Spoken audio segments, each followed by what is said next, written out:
falando para ele das apresentações. Ótimo.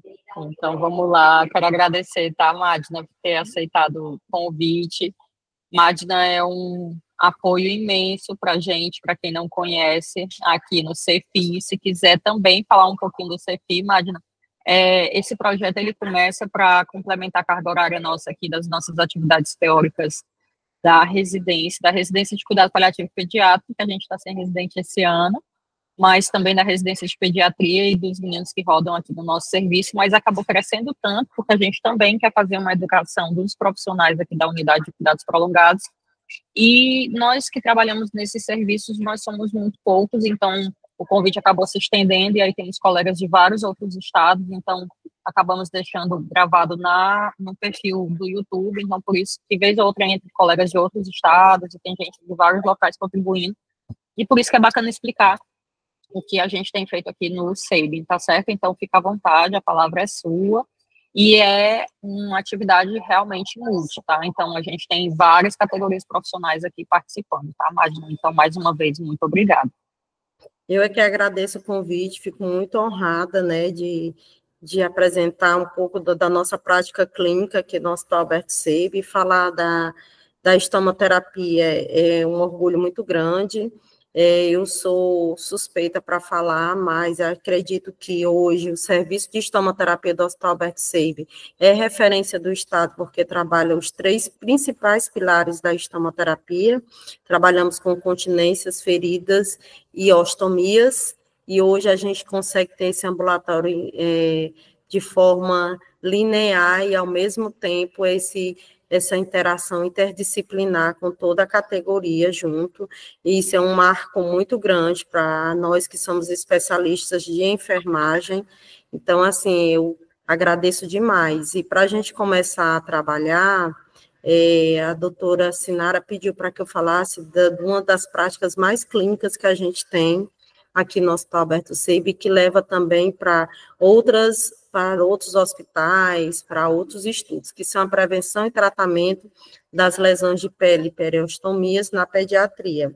Nós vamos focar hoje, vou passar aqui, a nossa agenda de trabalho, de fala, de discussões, que eu gosto muito de trabalhar essa dinâmica de discussões, eu trabalho com a metodologia ativa nas minhas apresentações, e as principais disfunções de ostomias de alimentações e respiratória são o nosso grande desafio diário, né, e que hoje está na literatura como desafio muito grande na pediatria.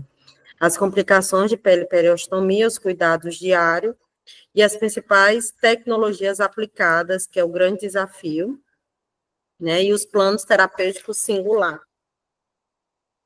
Declaro não ter conflito de interesse nessa apresentação. Quero dizer para vocês que todos os estudos de casos que eu vou mostrar aqui no trabalho é o estudo de casos baseado e autorizado pelo Comitê de Ética do hospital. Hoje, o nosso serviço de estomoterapia tem o próprio parecer técnico, onde nos dá para fazer muitos projetos e pesquisas. Temos muitos projetos, temos muitos funcionários hoje na nossa especialidade publicando trabalho, né? E hoje a residência de pediatria, a RESMUT, ela faz parte desse projeto também. A gente traz muitos trabalhos relacionados a esses 3 pilares, né?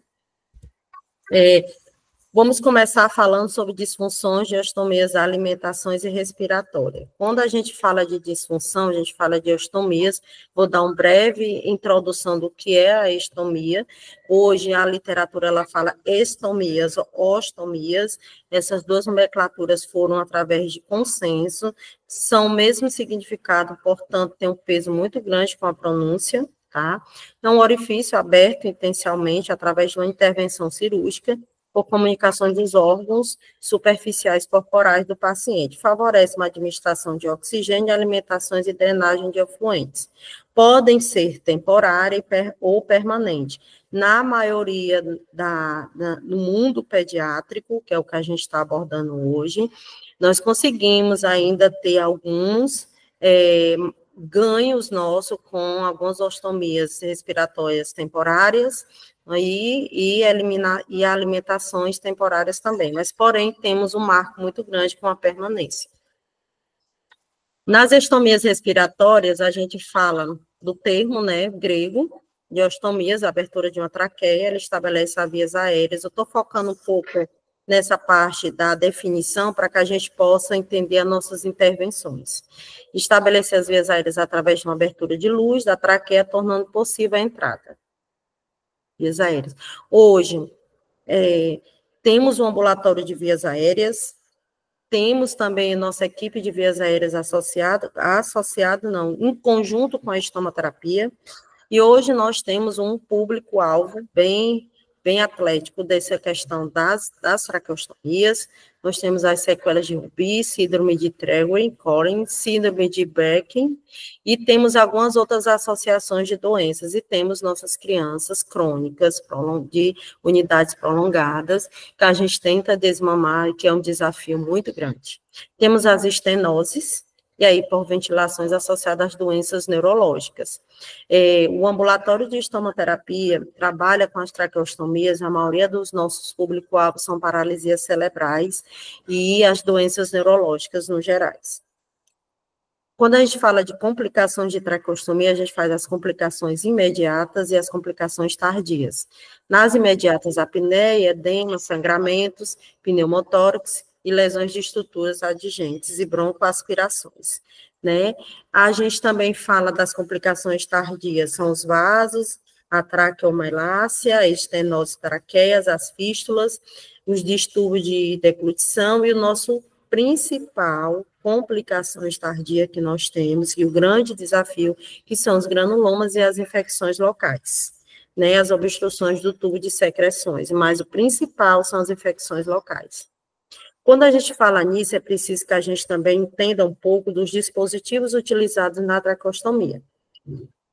São alguns dispositivos que nós temos, mas que uns fazem toda a diferença na prática clínica e também no manejo diário dessas crianças. Temos o Schillen, o Protex, o Bivomar e alguns outros complementos, lembrando que o silicone hoje é o grande sonho da gente ter esses traqueóstomos com estudos de silicone, que eles vão favorecer e prevenir as complicações que a gente vai ter mais na frente, que eu vou comentar com vocês sobre a traqueostomia. Falar de traqueostomia, a gente tem os cuidados diários, a higiene, né?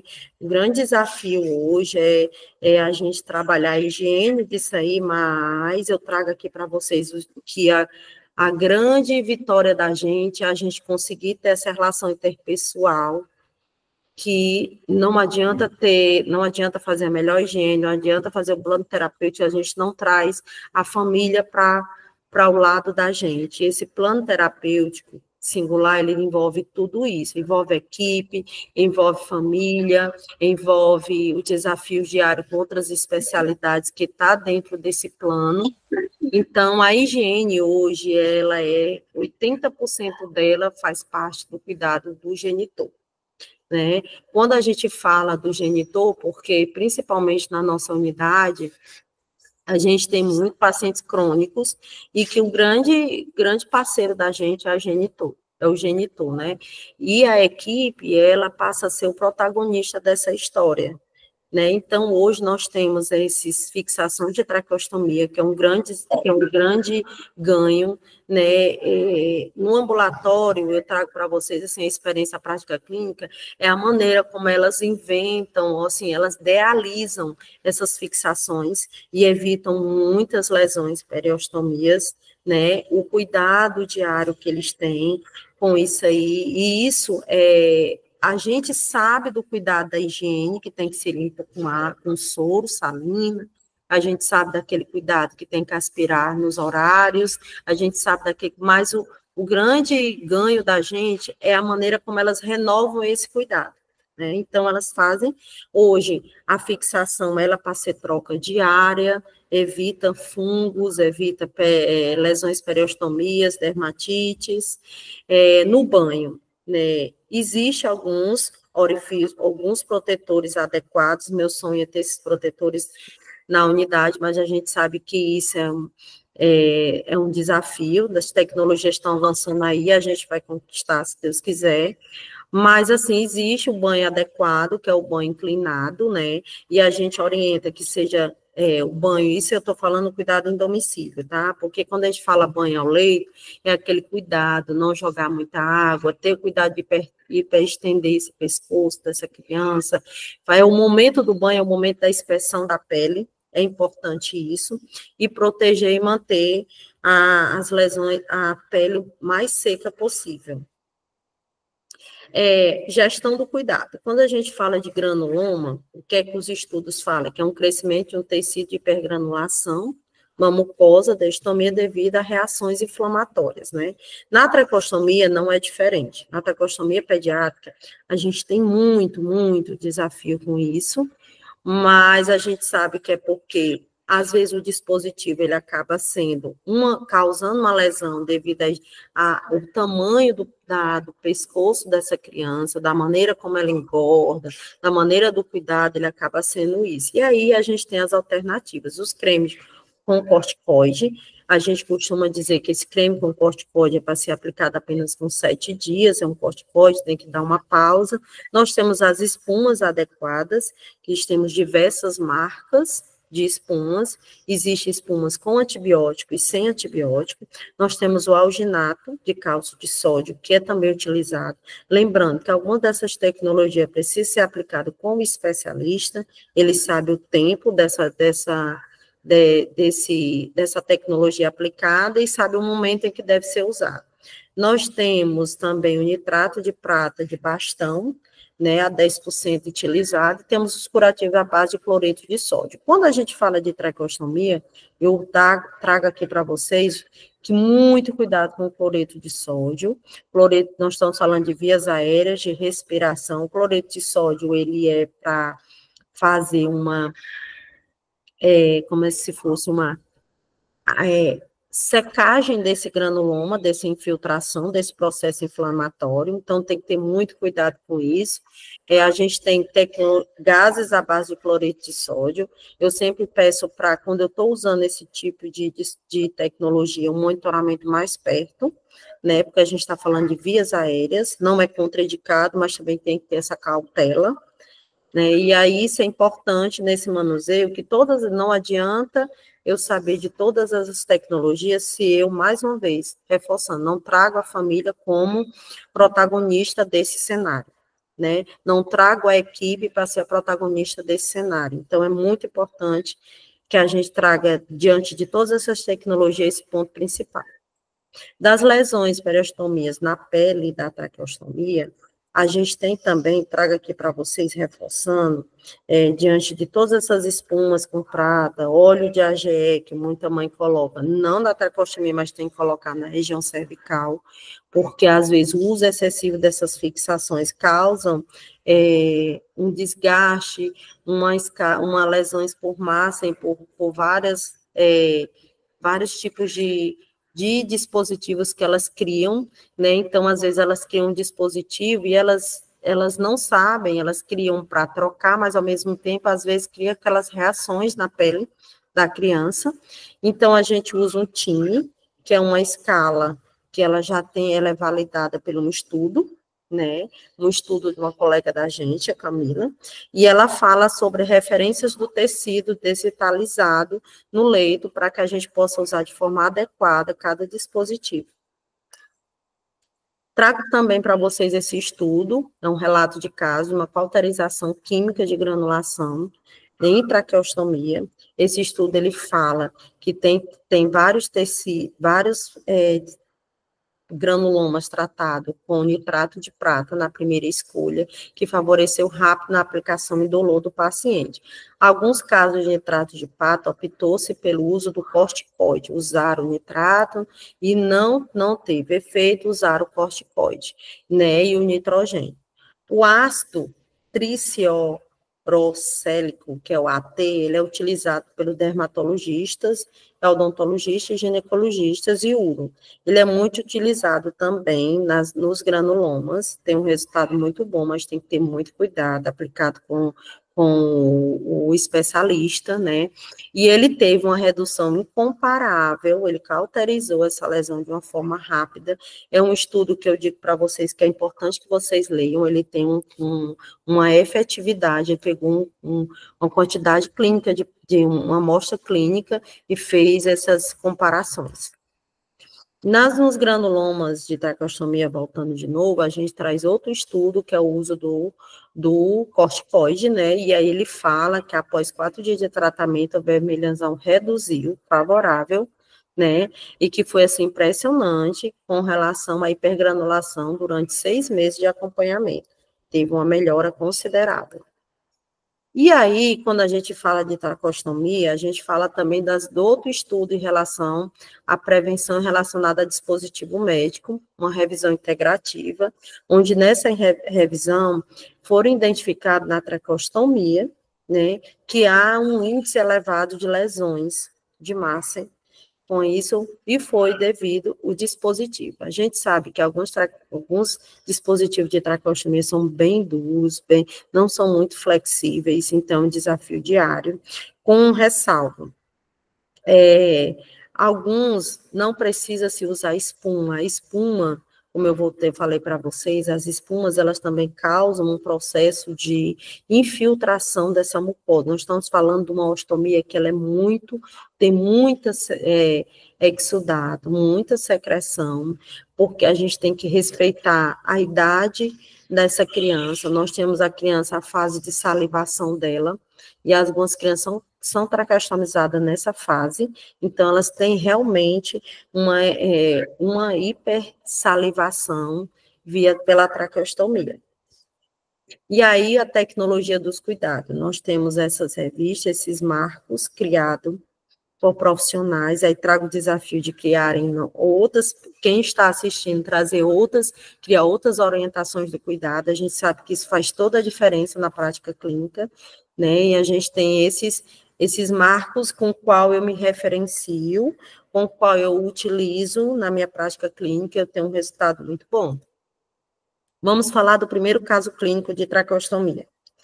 A gente tem um caso clínico desafiador, foi no Hospital Albert Sabin, né, dizendo para vocês, reforçando que todos esses casos foram assinados termos, todos foram autorizados pelos pais, e todos são dentro do comitê de ética da gente, tá?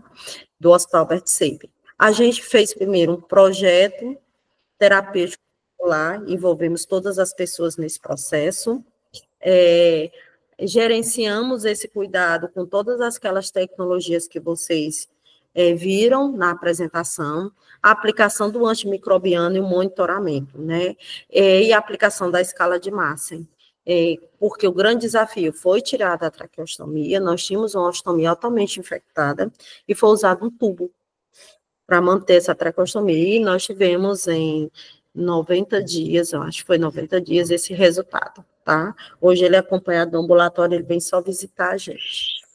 Temos outro caso clínico, também utilizamos, foi um grande desafio, foi uma infecção, tinha suturas, né, foi um alargamento, foi uma descanulação, foi feito de novo outro traqueóstomo, utilizamos, nesse caso, outro tipo de materiais de traqueostomia à base de um pouco mais flexível, né, essa criança, ela tinha também distúrbios neurológicos, que me dificultou muito, mas a gente trouxe de primeiro tópico o projeto de terapêutico singular, envolvemos todo mundo do processo, gerenciamos o cuidado em domicílio, aplicamos o antimicrobiano e monitoramos 2 vezes por semana no ambulatório. Nesse momento, a gente teve que envolver o serviço social, tá? E aplicamos a escala de Massen. E o desafio da superação da prática clínica, humanização, amor ao próximo. Eu costumo dizer para vocês que nosso ambulatório de traqueostomia é um ambulatório bem divertido, nós temos vários artistas que são superados todo dia, que são um desafio diário para a gente trabalha com alguns profissionais, não posso deixar de falar da doutora Mônica, sobre esse processo do cuidado, né? Nós temos bonecos e trabalhamos com a mãe, fizemos essa relação para que a gente possa se aproximar dela cada vez mais. E alguma dúvida, gente? Tô indo muito rápido, doutora Sinara? Não, tá perfeito, Magna. Eu acho que a gente pode deixar para o final, se o pessoal Pode quiser. ser, pode. Eu acho Tá. que eles vão ter dúvida, assim, sobre alguns protocolos que você deve utilizar. Vamos deixar mais para o final, mas pode continuar, tá perfeito. Tá bom. As estomias de alimentações. Quando a gente fala estomias de alimentações, a gente fala da comunicação direta do estômago e do exterior. O objetivo dele, como todo mundo já pensa e já sabe, que é o que os estudos falam, de via de alternativa de alimentação interal, né, e a dificuldade de deglutição. Nesse aí é o grande desafio, onde a gente tem mais complicações, periostomias, é mais nas gastrostomias do que nas próprias traqueostomias. Tá?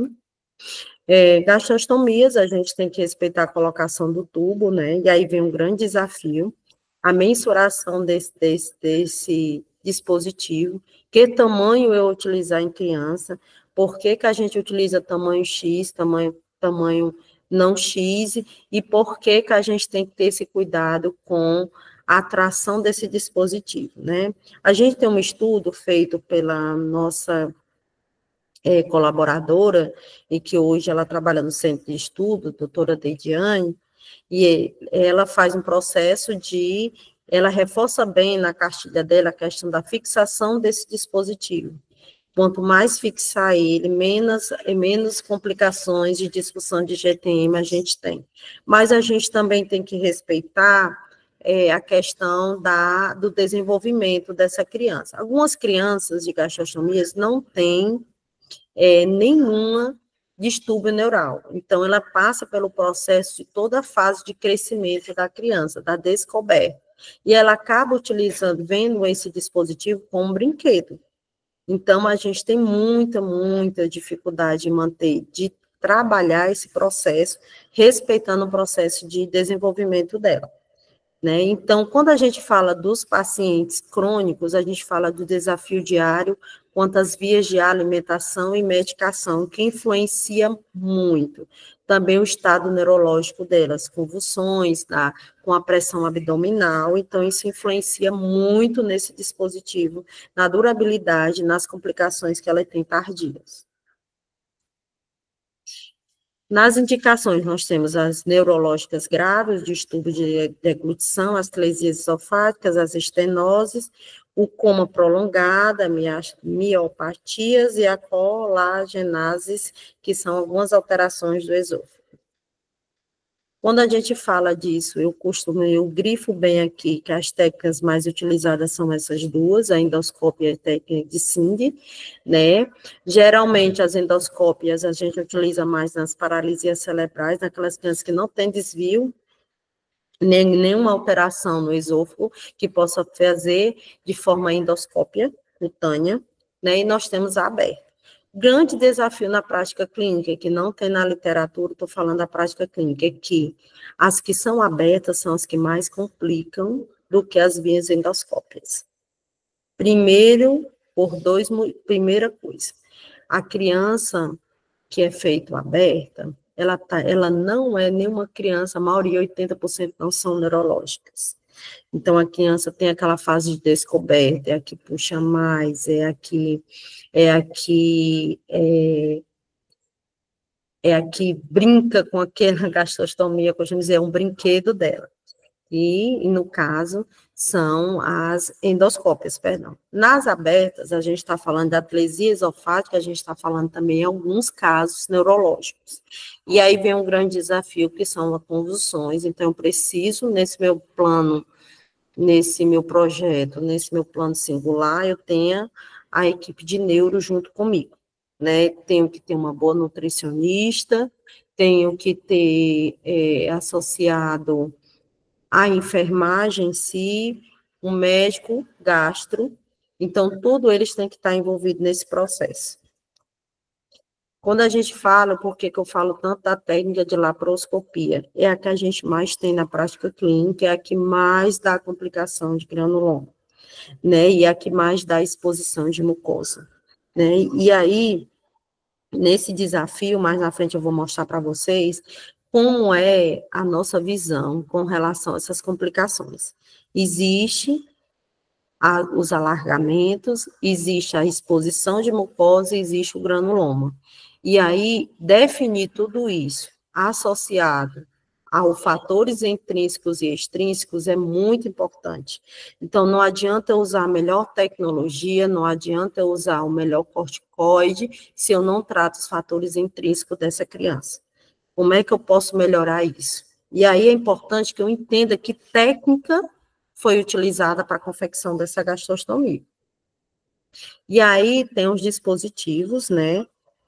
Conhecer o dispositivo e ver a função dele, estabelecer que módulo a gente vai usar é muito importante. Dentro dele existe a parede abdominal, que eu apresentei logo na primeira slide de eliminação, de alimentação. A parede abdominal varia muito da maneira como está o tecido do abdômen dessa criança, né? Eu posso ter uma distância, se eu só voltar aqui para vocês entenderem um pouco. Aí eu volto lá. Eu posso ter nessa distância do catéter ao fundo do estômago, eu posso ter 1,5 de comprimento, eu posso ter 2 no máximo, que é o que a gente mais vê, que os estudos mostram, e posso ter 1, né? Tudo depende do tecido gorduroso desse abdômen. Se eu tenho uma criança mais gordinha, eu vou ter. Se eu tenho uma criança com desnutrição, eu vou ter uma parede abdominal mais estreita. Mas isso aí vai me dar um norte de como eu manter fixo e positivo. Quanto menos tecido gorduroso ele tiver, quanto mais a criança, quanto mais a criança tiver desnutrição, mais difícil fica de eu fixar esse dispositivo. Ele vai ter um movimento mais elevado, porque ele não vai ter a sustentação muscular entre a inserção do dispositivo, a fixação dele do meio externo. Voltando aqui. Então, é importante que a gente conheça esse dispositivo. O que é que diz hoje? A maioria desses dispositivos, ele trabalha frente e milímetro, tá? O frente, ele vai dizer 22 frente, 14 frente, é o comprimento desse dispositivo. Quando eu falo de milímetro, é a espessura milímetra desse dispositivo. Então, se eu tenho uma confecção por via endoscópio, o milímetro dele é mínimo. Se eu tenho ele por incisão aberta, dependendo de como vai ser explorado, o cirurgião ele vai abrir. Então, eu costumo muito me referenciar pelo que o cirurgião fez na técnica cirúrgica. Então, é muito importante, antes de qualquer coisa, inspecionar antes da troca dessa gastrostomia, inspecionar como o cirurgião deixou essa gastrostomia. Geralmente, a estomoterapia entra em ação após a segunda troca do cirurgião. Primeira troca sem balão, segunda troca ele faz com balão, ele estabelece uma sonda padrão, e essa sonda padrão eu vou trabalhar a troca dessa sonda padrão. O que diz a Anvisa com relação à permanência desse dispositivo? Ele fala que o dispositivo pode ser mantido até 29 a 30 dias, né? E alguns, se não tiver infecção, estabelecer até 45 dias. Portanto, o que é que a gente faz na nossa prática clínica aqui no Hospital Alberto Seib? A gente trabalha as sondas de menos calibre 30 dias e as de mais calibre 60 dias. Foi feito um estudo com a doutora Lidiane, no ambulatório, e a gente percebeu que a durabilidade até 60 dias foi bem favorável com essa criança. Não teve complicações, e as complicações que teve tardias foram até 5 dias depois dessa inserção, e não influenciou na durabilidade do catéter, e sim no manejo do cuidado. E aí nós temos também a gastrostomia bottom, ela é muito utilizada, ela está sendo agora implantada no nosso ambulatório.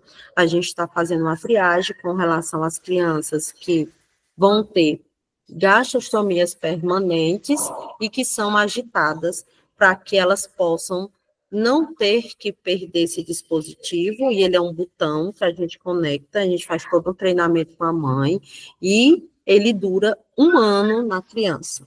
Então, mas atualmente, a gente está criando um protocolo sobre isso aí, e o fluxo de como será indicada essa gastrostomia desse tipo bottom, né?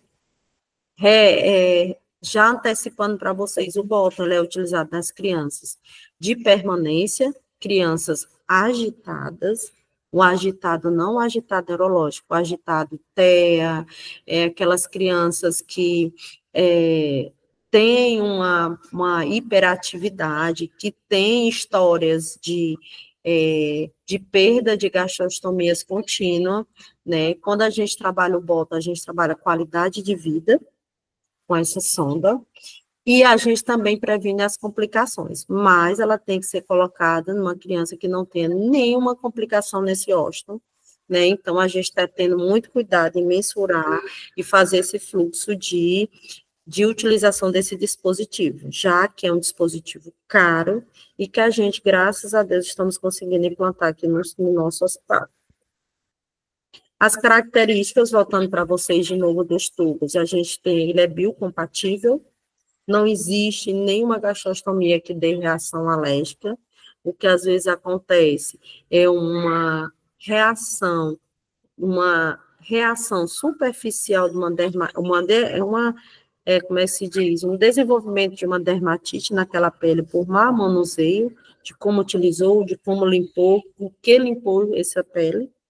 Né? O diâmetro é sempre do 12 até o 30, né? Os milímetros, eu falei para vocês que em cada uma eles têm um milímetro diferencial, e a durabilidade depende da flexibilidade da material e do módulo utilizado. Na gestão do cuidado, alimentação e medicação. Quando a gente fala alimentação e medicação, a sonda ela é bem clara que tem a via MED e a via de medicação e a via de alimentação. Por que eles fazem essas duas vias de entrada diferentes? Ambas têm fluxo diferente. Um eu faço um fluxo mais rápido e o outro eu vou fazer um fluxo baseado na digestão desse paciente. Geralmente, o que é que a gente mais ensina nesse primeiro momento que essa criança está sendo usada a gastrostomia? Ensinar a mãe a maneira como ela vai manipular esse gotejamento dessa medicação, dessa dieta, e como ela vai fazer a administração do medicamento. É importante a gente explicar as interações dos medicamentos. Isso influencia demais no pH gástrico desse estômago dessa criança. Nós temos um dispositivo que ele está constantemente fazendo uma ativação desse ácido desse estômago. Para o estômago dessa criança, ela não vai entender que tem um dispositivo, ela vai entender que tem algo ali que tem que fazer a degradação. Então, constantemente, a gente vai ter um ácido mais elevado desse estômago. Se eu não trato, se eu dou uma medicação, eu dou várias medicações juntas, eu vou estar ativando cada vez mais esse pH desse estômago. E automaticamente eu vou produzir mais suco gástrico, e automaticamente eu vou ter vazamento pelo ósteo, e vou ter queimação, vou ter granuloma e vou ter infecção. E muitas vezes a mãe chega dizendo assim, está saindo muito resíduo. E quando a gente vai olhar, é resíduo biliar, então resíduo gástrico. Porque eu ativei muito isso. Aí eu vou olhar, quando eu vou fazer minha entrevista individualizada, eu vou ver que ela está dando as medicações, não respeitando os momentos daquela medicação, ela está dando a dieta de forma mais rápida, a maioria desenvolvem também constipação, então pergunto muito como é que está essa escala de Briston. A escala de Briston é uma escala que a gente mensura a texturação dessas fezes.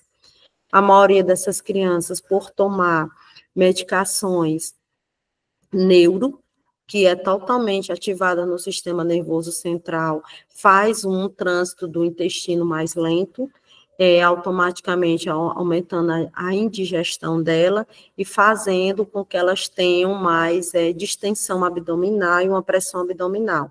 E aí vem aquela história da expulsão dessa GTM com mais frequência. tá certo? E tem as lesões periostomias, então a gente reforça muito a fixação. Então, assim, gente, a gestão do cuidado com relação à gastrostomia, ela não está só na pele, ela não está só nas complicações TASI, ela está nos fatores intrínsecos e extrínsecos, e precisa fazer uma boa anamnésia para entender a causa raiz desse granuloma, desse alargamento, dessa infecção que causou nessa criança.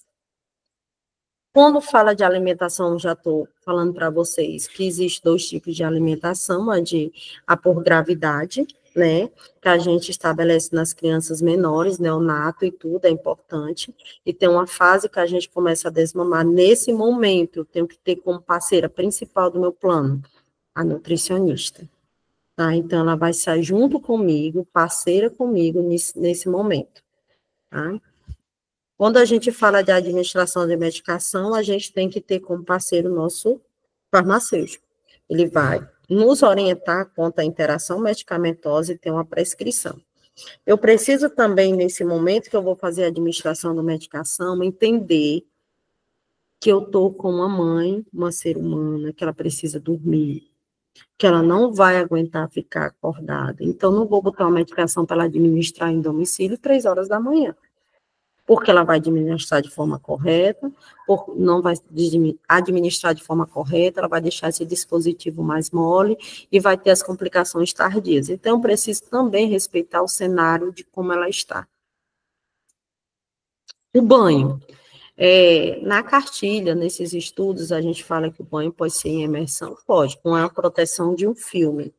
Mas a gente está falando dos banhos em domicílio. Quando a gente fala nos banhos hospitalares, a gente, infelizmente, não pode dar esse prazer dessa criança, dela ter esse momento na água, né? Mas, assim, a gente tentar ter esse cuidado com o molhado. O molhado, ele influencia muito, muito mesmo na questão da granulação, porque ela não vai conseguir limpar de forma correta esse dispositivo, e vai favorecer fungos, vai favorecer a maceração da borda dessa ostomia, e vai também desenvolver o granuloma, porque ela não vai enxugar 100% esse banho. Mas quando a gente fala em domicílio, eu costumo muito dizer, quando é que você vai levar à praia? Pode dar banho de mar, pode dar banho de piscina, pode uma vez no mês, 2 vezes, claro, passando todo aquele cuidado com o filme, protegendo aquela ostomia, depois ela fazer uma boa limpeza. A limpeza, hoje, a gente limpa com água normal, sem sais, porque o sal do soro utilizado, ele vai ressecar esse silicone vai ficar endurecido e vai causar, machucar essa ostomia. Então, a gente limpa com água mesmo, tá? Em casa, a gente pede para ela não comprar aquela água com sais, e sim sem sais, e fazer a limpeza, ou então até mesmo ferver a água e guardar essa água para limpeza. Na pele, quando a gente fala a pele, limpar essa pele, respeitar.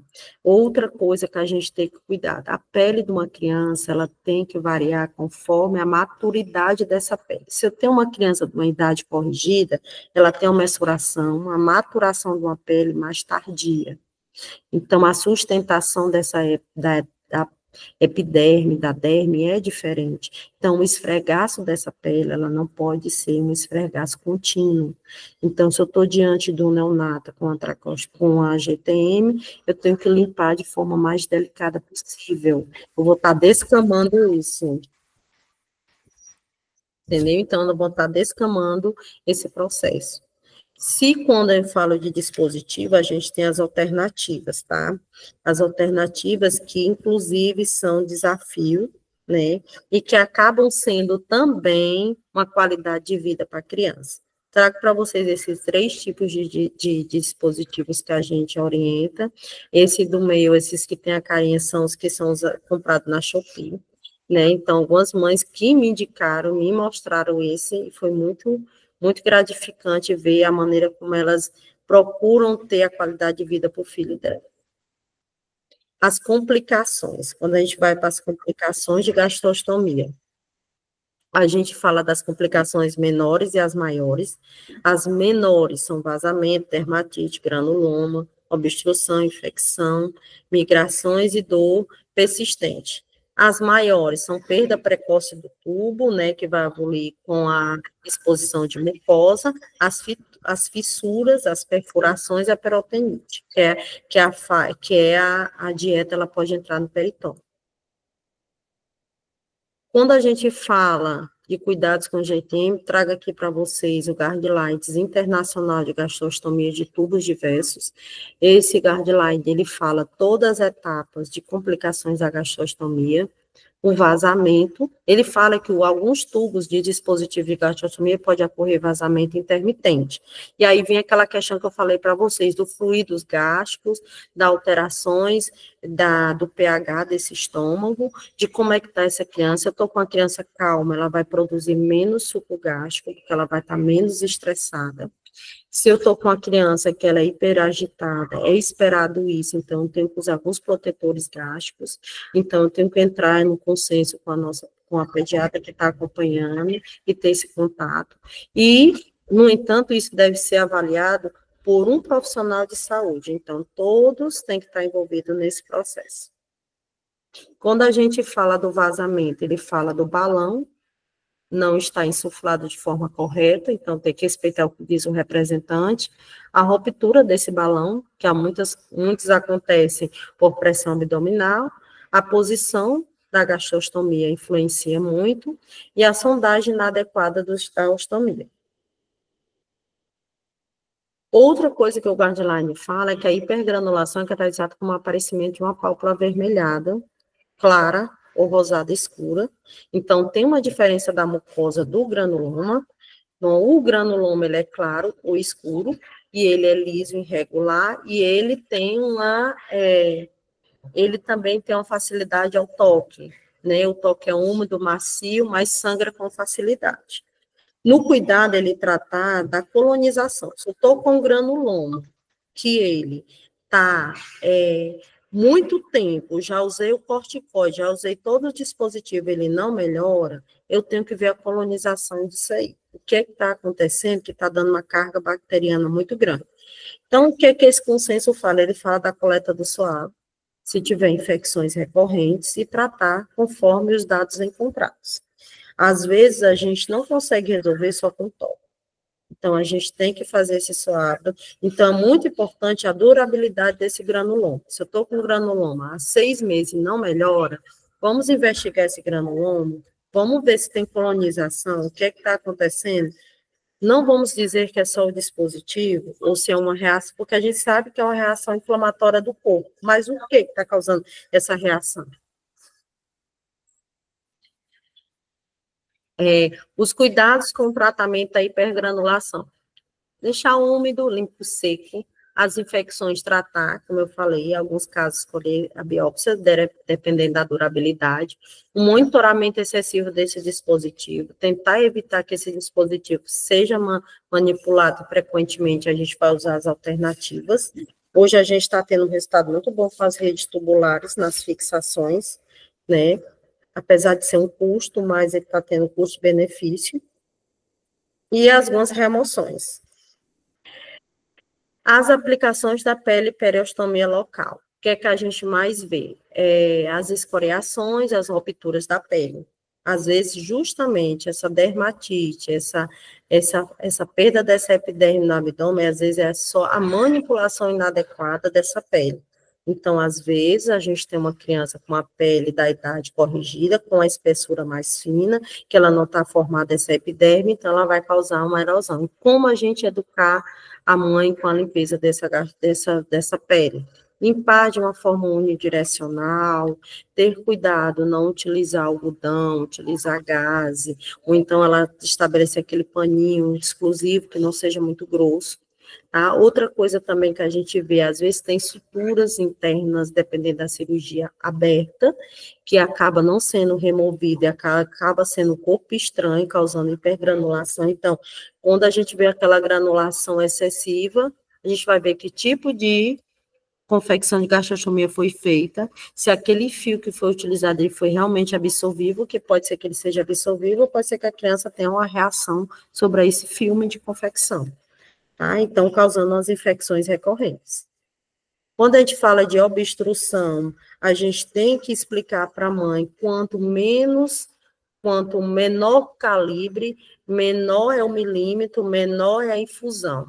Se eu colocar uma gastrostomia número 12, eu não consigo infundir aquela dieta por gravidade de uma forma, na mesma velocidade, se eu botar uma 12, se eu botar uma 14, se eu botar uma 16, se eu botar uma 18. Por quê? Porque o milímetro dessa sonda é bem menor do que o milímetro do que o frente dessa sonda. Então, assim, eu tenho 12 frente, então vai entrar logo. Não.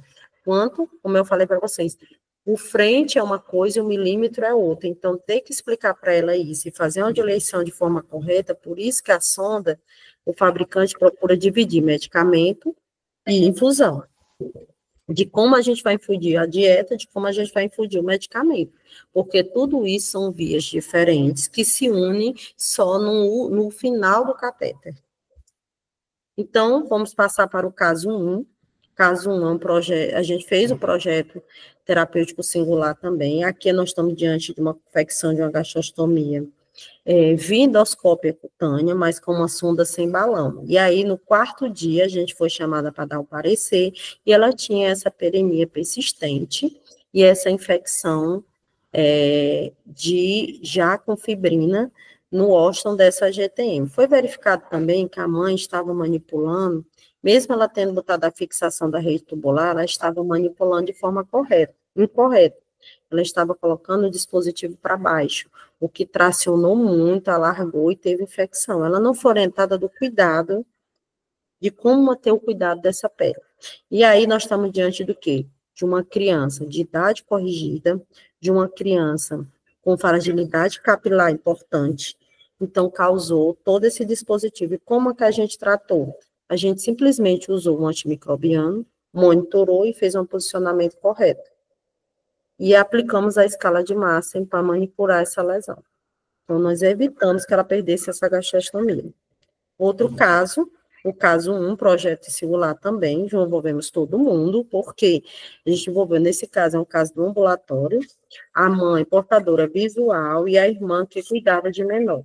E foi feito que não havia limpeza dessa ostomia. E a gente viu placas fúngicas.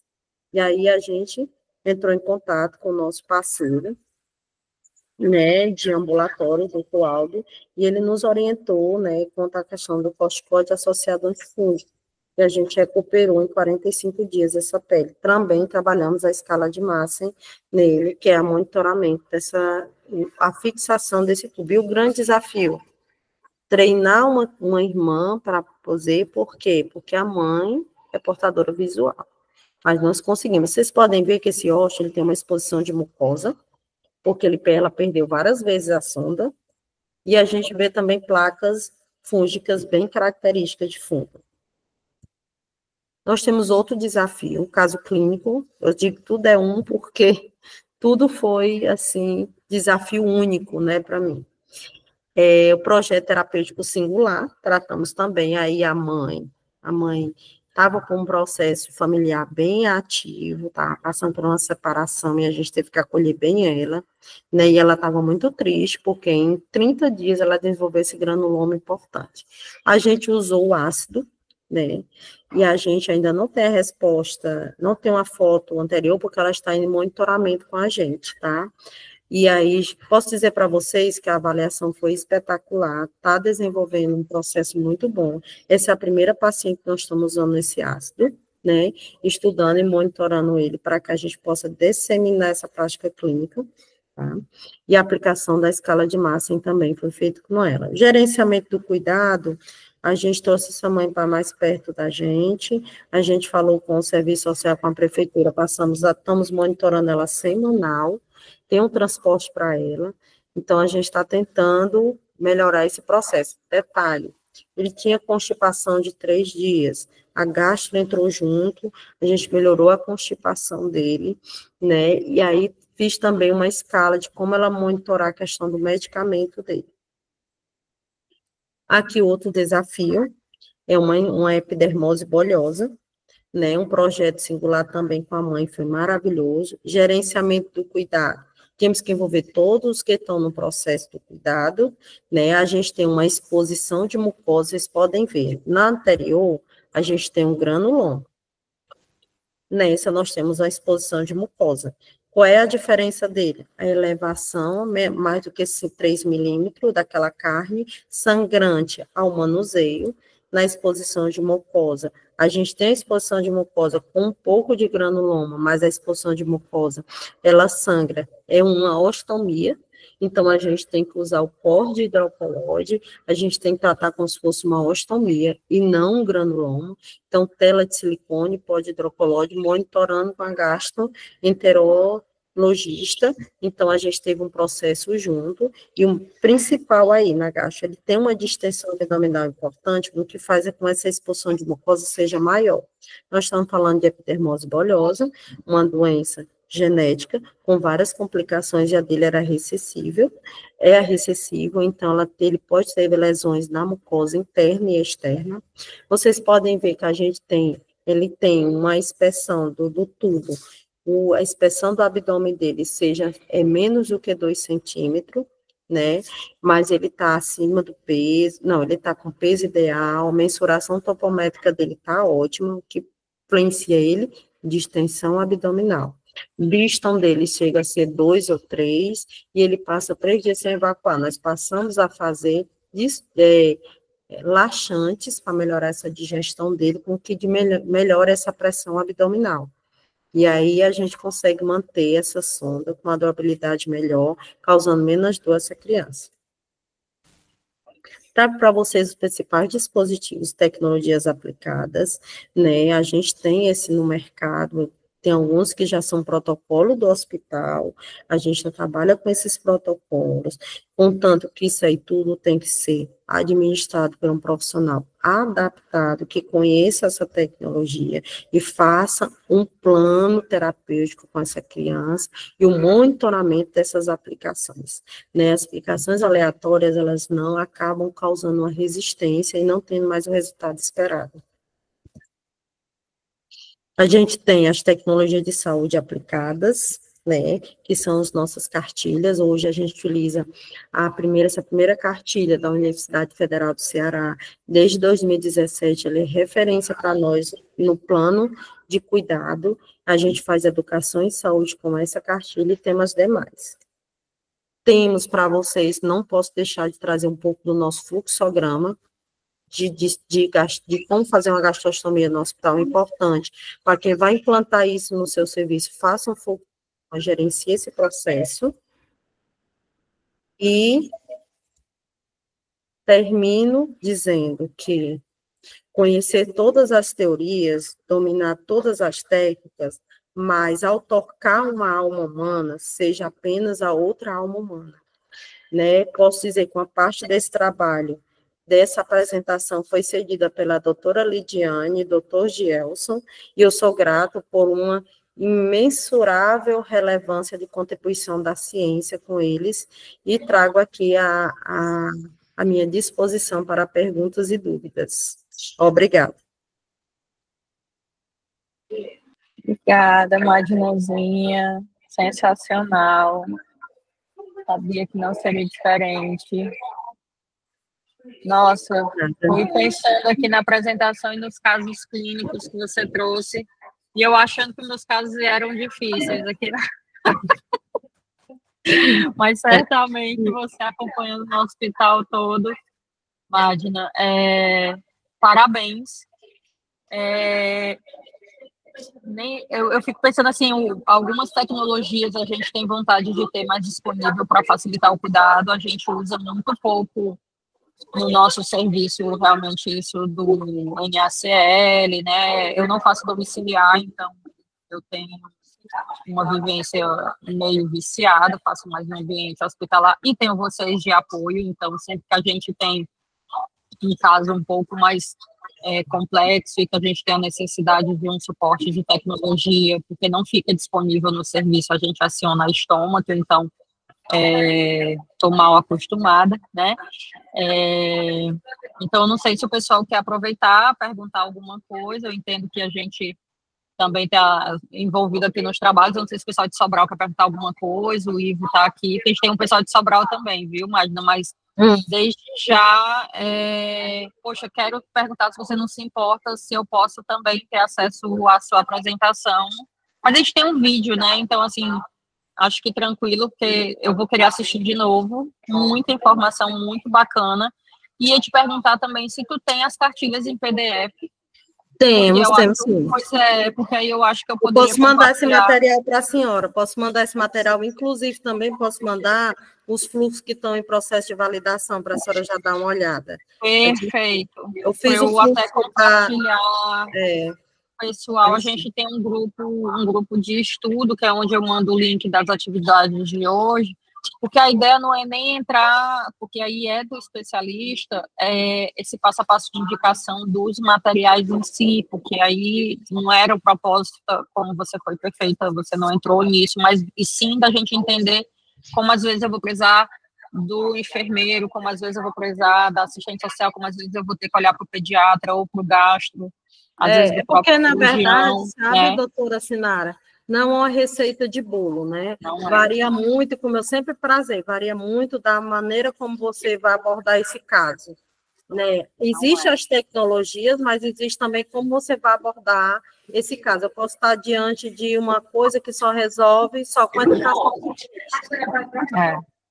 E eu acho que é perfeito, como você colocou, se eu não for lá no início, entender a técnica da gastrostomia, como a gente já trouxe num outro encontro nosso, se eu não entender a condição de base do meu paciente, aí a partir da visita, da consulta, do contexto social, então, assim, era exatamente isso, Marina. Muito obrigada mesmo, porque se a gente não compreender o trabalho em equipe que a gente tem que desenvolver, poxa, eu falar do atrasamento, entendeu, das medicações, do contexto da família em casa, então é muito simples, eu simplesmente sacar fora aquela gastrostomia e dizer, fecha esse orifício, passa uma sonda naso e reconfecciona depois. Não funciona assim, né? Mas, e aí ver vocês resgatando, né, esse dispositivo que pontualmente seria muito fácil dizer, não tem mais como ser funcional, e muito pelo contrário, né?